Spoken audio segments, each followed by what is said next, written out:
Se eu te fizesse a seguinte pergunta, essa função que está aqui atrás de mim, te lembra alguma função? Não sei se você nota, ela fica oscilando entre -1 e 1. O gráfico dela sempre completa uma oscilação a cada 2π radiano. Você nota que ela começa decrescendo e depois cresce. Então aqui trata-se do gráfico da nossa função cosseno. Agora eu vou fazer o seguinte.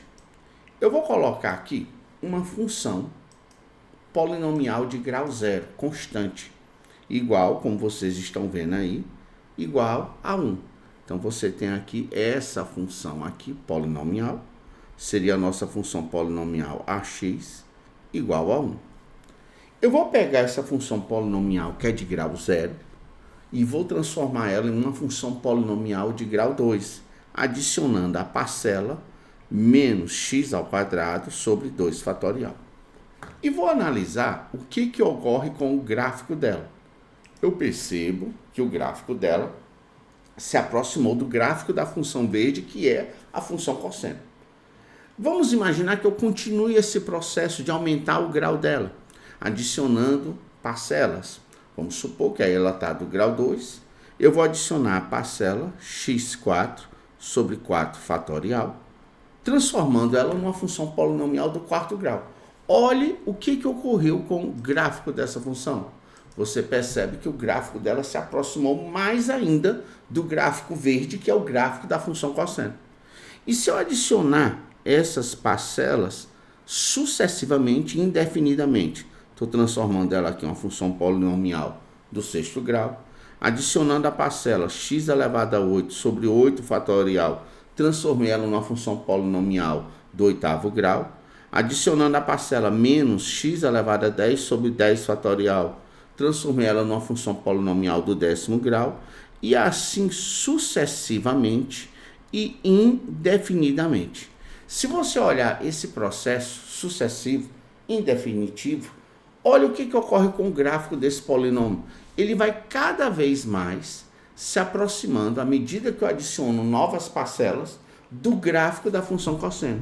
Isso significa dizer que aquela expressão, se ela tende ao infinito, o gráfico dessa função polinomial em vermelho tende a ser o próprio gráfico da função cosseno, não fazendo mais nenhuma distinção entre um e o outro. Então, nessas circunstâncias, o que eu posso te dizer? Eu posso te dizer que eu posso usar uma função polinomial para encontrar os valores do cosseno. Então, eu posso fazer o seguinte.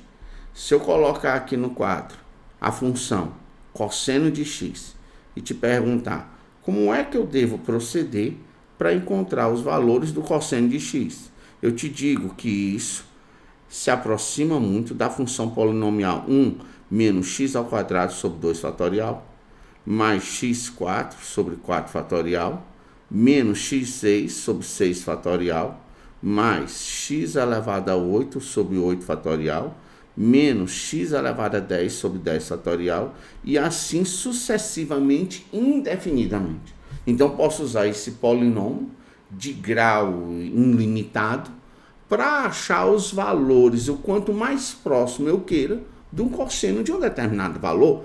Ao invés, se eu quero calcular o cosseno de π sobre 2. Então, para calcular o cosseno de π sobre 2, eu posso usar essa função polinomial substituindo o x por π sobre 2.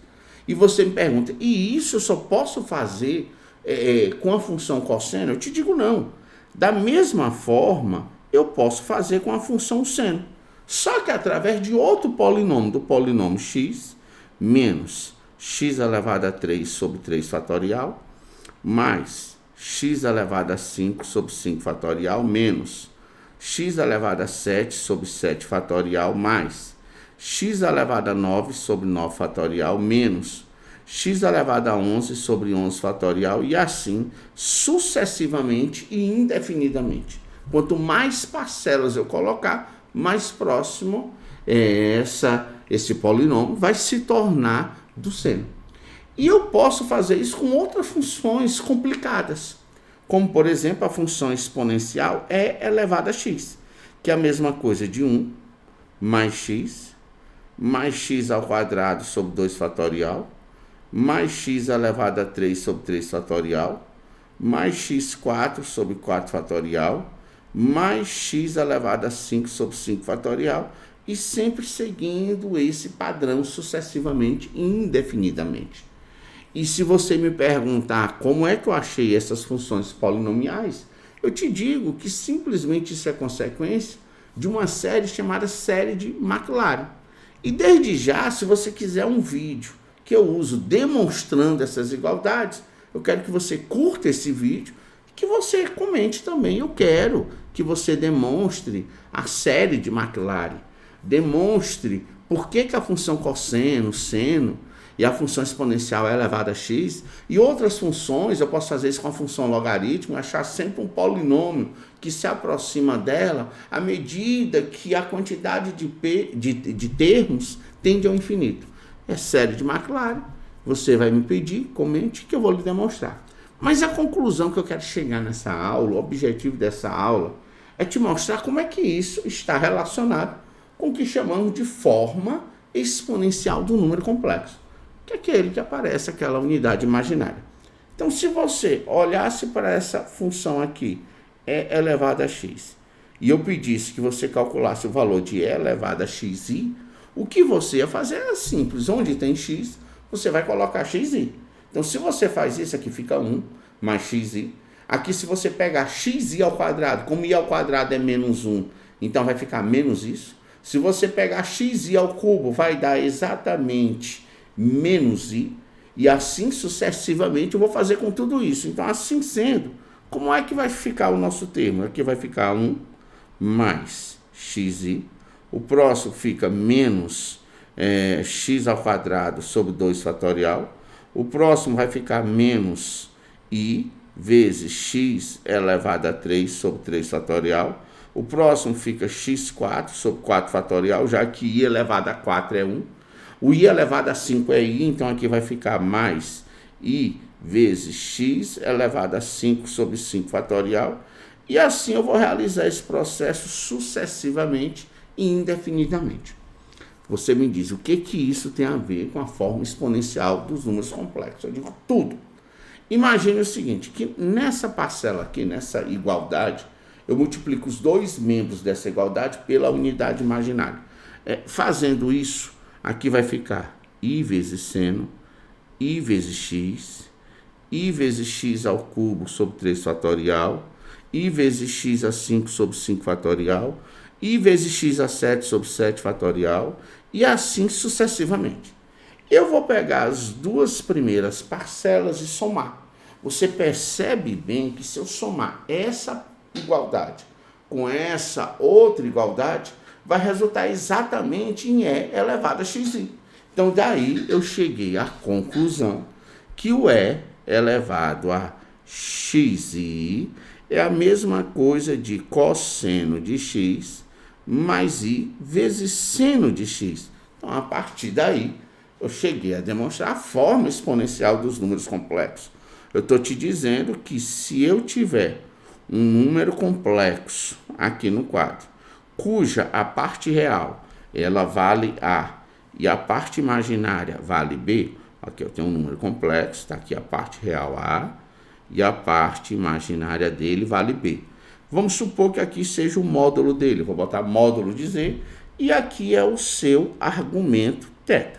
Então eu posso te dizer que esse número complexo que aí está, ele pode ser representado na forma algébrica de A mais BI, ele pode ser representado na forma polar por módulo de Z sin θ, ou seja, um número complexo de módulo Z e argumento θ, e ele pode ser representado na forma exponencial por módulo de Z vezes E elevado a θ vezes I. Então aqui eu tenho uma forma algébrica, eu tenho uma forma polar e aqui eu tenho uma forma exponencial. Imagine que de agora em diante, problemas como esse eu consigo resolver com uma facilidade maior e até me surpreender com o resultado. Se alguém perguntar se eu nem calcule o valor de I elevado a I.